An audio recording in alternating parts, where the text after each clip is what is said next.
Olá, amigos líderes de Escola Sabatina, professores de Escola Sabatina ou alguns membros que gostam de assistir esta programação, bem-vindos. Estamos agora na lição número 4 desse estudo dos Tessalonicenses. E esta semana nós estudaremos, o título da lição desta semana é Alegria e Gratidão. A partir desta lição, nós vamos estudar especificamente 1 Tessalonicenses, capítulo 1, verso 1 até o verso 10. Então, estão conosco mais uma vez, Dr. Silva. Muito obrigado por estar conosco. E um público simpático que nos está acompanhando já nesta jornada. Muito obrigado por estar conosco. Vamos rapidamente entrar na primeira parte, que é motivação. Na parte da motivação, eu queria usar um quadro muito simpático. Vocês conhecem a ele? Quantos anos acham que ele tem? Mais ou menos. Uns 90? 90, quem sabe, né? Ele é um indiano que mora em Grã-Bretanha, Inglaterra, e ele tem 100 anos. O nome dele é Fausha Shin. Esse homem é o único ser humano que tem essa idade e é capaz de correr, participar nas maratonas de Londres. 60 quilômetros. Ele participou, correu e chegou. 100 anos, já se imagina? Eu acho que não sei se algum de vocês se atreveria a correr 60 quilômetros e acabar ainda essa carreira. Mas ele fez. Eu menciono isso porque ele é um exemplo de participação, de aptitude física, e é um exemplo para muitos jovens praticar os esportes. Mas tem um exemplo maior. A Bíblia fala de que os tessalonicenses se tornaram um exemplo para outras igrejas. Esse será nosso tema desta semana. Vamos entrar rapidamente à parte da compreensão.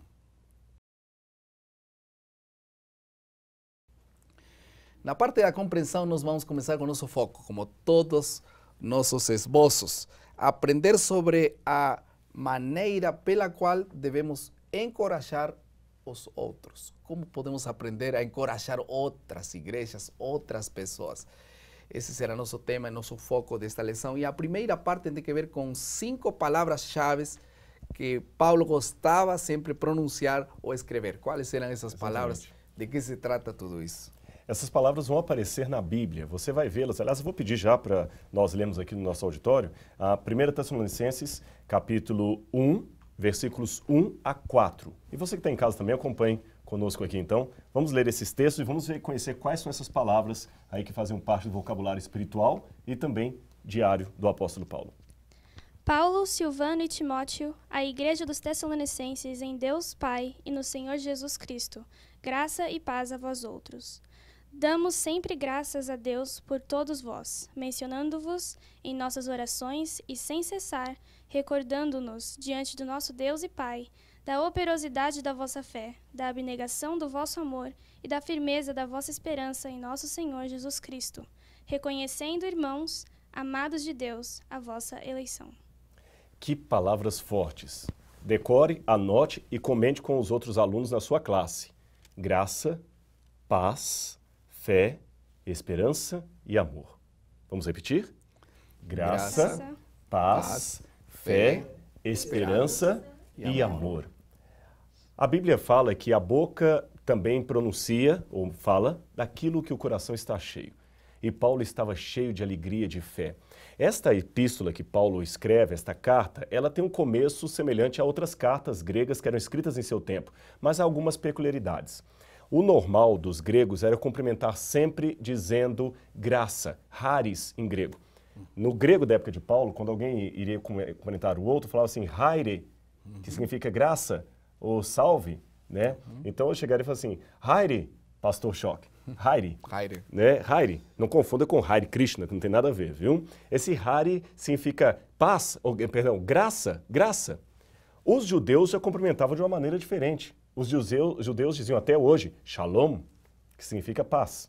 Então, se você se dirigisse a um grego dos tempos de Paulo, você diria, haire, graça. Se você se dirigisse a um judeu, você diria, shalom. Paulo começa a sua epístola dizendo graça e paz. judeus e gregos. Ele também foi bastante humilde.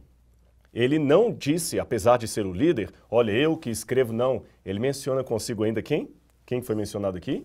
Silvano e Timóteo. Timóteo era um rapazinho novo, Paulo já era um homem experiente, Timóteo era ainda um aprendiz, e mesmo assim Paulo o colocou em alta dignidade. Esse Silvano, só para você ter uma noção, é o mesmo Silas que é mencionado no livro de Atos. Mas pastor, por que lá ele aparece com o nome de Silas aqui, com o nome de Silvanos? Havia o costume naquela época de pessoas judias terem o hábito de ter o seu nome em grego e em latim, às vezes em grego e hebraico. Às vezes terem dois nomes. Por exemplo, você vê que Saulo, na verdade, era um nome grego, porque o nome dele era Saul. O mesmo nome do primeiro rei de Israel. O nome do perseguidor era Saul. E depois ele muda para Paulo, um apelido, e assim vai. Então, Silvanus é o nome latino e Silas é o nome grego da mesma pessoa. Mas tem mais um detalhe que eu queria chamar a atenção dos irmãos aqui. Paulo menciona essas palavras-chave, ele as coloca ali, e ele bota a palavra exemplo. Essa igreja era exemplo. Veja que círculo harmonioso que gerou. A igreja dava alegria ao seu pastor. E o pastor também dava motivação à sua igreja e a igreja também se alegrava com o pastor. É isso que nós devemos ter. Nós, pastores e membros da igreja, não devemos trabalhar em oposição, em choque. Nada contra o pastor. Devemos trabalhar em harmonia, num círculo harmonioso. Veja bem, o pastor, eu vou falar com você, muitas vezes é uma ovelha sem pastor. Porque muitas pessoas desabafam com ele vai desabafar com quem? Ele prega para todo mundo e quem vai pregar para ele? Você, igreja, pode ser um pastor para o seu pastor, isso mesmo. Como você pode pregar para o seu pastor? Dando alegria para ele, dando satisfação a ele, como a igreja de Tessalônica deu ao apóstolo Paulo. E você que está ouvindo, que é um pastor, também deve procurar dar alegria à sua igreja, de modo que eles saibam, nós temos alguém que é o nosso líder e é imitador de Jesus Cristo. Assim nós podemos, enquanto pastores e membros, estarmos imitando em Cristo e em nossa bela imitação levar o mundo a reconhecer o nosso exemplo. E como ficou de feliz Paulo quando ouvia as notícias de Tessalônica, né? E ele, inclusive, ele chegou a agradecer a Deus por algumas coisas particulares que aconteceram em Tessalônica. Que coisas eram essas coisas que aconteceram em Tessalônica? Em primeiro lugar, ele reconheceu que os tessalônicos foram chamados, como que foram chamados e que coisas mais eles fizeram. Olha, ele agradeceu pelo amor, pela esperança, mas eu quero dizer dois detalhes aqui do agradecimento de Paulo, pastor. O primeiro é o otimismo. Paulo não era nenhum masoquista, não é que ele gostava do sofrimento, mas ele conseguia enxergar a mão e a providência de Deus, mesmo em momentos infelizes. Analise comigo, você que tem acompanhado essa lição durante todas as semanas, desde o começo até aqui. Como Paulo foi parar em Tessalônica? É diferente. Eu vim aqui, nós estamos gravando essa lição para você em Brasília. Eu fui convidado para vir aqui. Quantas vezes eu sou convidado para falar num lugar e vou, a igreja vai, nos tratam com carinho. Quantas vezes já fui talvez na igreja ou na cidade de alguns de vocês? Paulo não foi simplesmente convidado, ele foi para lá porque tinha sido expulso da cidade de Filipos. Eu podia falar, puxa senhor, eu preguei o teu evangelho, eu fiz o teu bem, fui tão tirado dali quase com risco de vida. Depois em Tessalônica, de novo, expulso. Eu podia ter ficado chateado, pensado, puxa, Deus não está... Não, ele tinha otimismo. E era o otimismo de Paulo que lhe levava à realidade que Deus está na providência, mesmo em face à adversidade. A segunda questão que eu queria esclarecer desse agradecimento de Paulo é que quando o pastor Schock usou a palavra chamado, Paulo usa uma palavra, além de chamado, um pouco mais forte, a vossa eleição. Algumas traduções dizem a vossa escolha. Existe uma doutrina chamada predestinação, que diz que Deus escolheu alguns para a salvação e outros para a perdição. Isso não tem base bíblica. Quando a Bíblia diz, olha, vocês foram escolhidos de Deus, vocês de Tessalônica, Paulo queria dizer isso em dois sentidos. Em primeiro lugar, toda a humanidade é escolhida por Deus para a salvação. Todo mundo. E como é que eu sei disso? Simples. Você já deve ter ouvido alguma palestra que diz que nós vencemos a maratona dos espermatozoides para fecundar o óvulo. Muitos palestrantes de autoajuda dizem isso. Você é um vencedor porque você venceu aquela batalha, você venceu aquela maratona, melhor do que o indiano lá, porque eram milhões de espermatozoides e você que chegou primeiro e fecundou o óvulo. Meu amigo, deixe-me dizer que você não venceu nada. Você foi o espermatozoide escolhido por Deus para fecundar o óvulo, porque Deus escolheu você. É nesse sentido. Todos somos escolhidos por Deus. Ainda que o ato sexual de sua mãe e de seu pai não tenha sido algo desejado por Deus, mesmo daquilo que Deus não desejou, ele tira uma bênção, você. Ele não queria que aquela relação acontecesse. Mas uma vez que aconteceu, ele escolheu esse espermatozoide para fecundar o óvulo e ser você. E uma vez que você foi escolhido por Deus para existir, você também foi escolhido para ser salvo. Mas essa escolha de Deus, infelizmente, pode ser frustrada. Porque você é o único que pode rejeitar a Deus. Deus é todo-poderoso, mas ele tem um ponto vulnerável. Ele pode ser rejeitado. E os Tessalonicenses também tiveram uma dupla escolha por Deus, que Paulo lembrava. Olha, o Espírito Santo me compeliu a ir para tal lugar, para tal lugar, para tal lugar, e me trouxe para cá. Então Deus me escolheu para que vocês ouvissem a mensagem. Todos somos escolhidos por Deus. Não frustramos, portanto, a escolha de Deus e o desejo de Deus, que é a nossa salvação. Ok, muito obrigado. Ficou muito claro. Vamos passar rapidamente à parte da aplicação. Aplicação. Vamos aplicar agora esse texto lindo que hemos lido e vamos saber como nós podemos aplicar todas as lições. Nós vimos aqui que Tessalônica, a igreja Tessalônica, é uma igreja amorosa, era uma igreja constante, firme, exemplar para muitos outros. Então, como isso pode ser agora aplicado a todos nós? Será que suas igrejas, ou sua igreja, é exemplar em alguma coisa que poderíamos imitar? Poderia ser imitado por outras pessoas?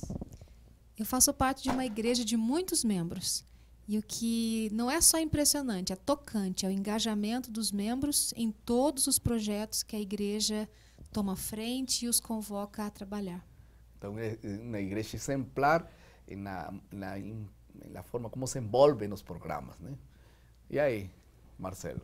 Às vezes a gente pensa que precisa reinventar a roda. Tivemos um tempo atrás a semana de oração sobre as famílias, Família da Esperança, e a igreja decidiu fazer, antes da semana, serenatas para amigos e pessoas simpatizantes da igreja. Coisa, né? E isso resultou na presença deles no decorrer da semana. Uma igreja amigável, né? Uma igreja que se aproxima com amor da comunidade. Isso mesmo, né? São igrejas que vale a pena imitar, igrejas missionárias, igrejas que estão sempre dispostas a receber as pessoas novas, acolhedoras, enfim. São coisas que nós devíamos imitar. Vamos passar rapidamente à última parte do nosso esboço, que tem a ver com criatividade. Vamos escolher agora entre todos nós uma fortaleza de alguma igreja. Mencione uma fortaleza, uma coisa bonita que acontece em uma igreja. Rapidamente, que coisas bonitas acontecem na igreja? Uma igreja acolhedora, uma igreja que mais? Uma igreja envolvida. Envolvida no trabalho missionário. Que coisa mais? Outra fortaleza. Evangelista. Um evangelista, uma igreja que evangeliza, uma igreja com alegria, com fervor. Alegria, um encontro, uma igreja alegre. Que mais? Uma igreja que confraterniza. Uma igreja que confraterniza, que abraça as pessoas novas. Uma igreja que divide os problemas também. Que divide os problemas também, né? Amorosa, que rapidamente busca as pessoas perdidas. Minha pergunta agora é como essas fortalezas podem ser aplicadas agora pessoalmente por vocês. Porque a igreja é assim, mas nós podemos ser mais amorosos, mais serviçais, mais missionários. Que coisa de aquelas fortalezas podemos nós aplicar agora para mim, nesta semana? Pensem nisso. Vamos orar. Querido Pai, muito obrigado, porque o Senhor levou o Evangelho à nossa igreja, assim como foi no tempo passado com Tessalônica. Nós queremos que esses valores que tinha Tessalônica possam ser também nossos valores. E não só como igreja, sino pessoalmente, cada um de nós possa praticar nesta semana esses valores. Abençoe, Senhor, tua igreja e nosso serviço. No nome de Jesus. Amém. Amém, Senhor. Amém, Pai.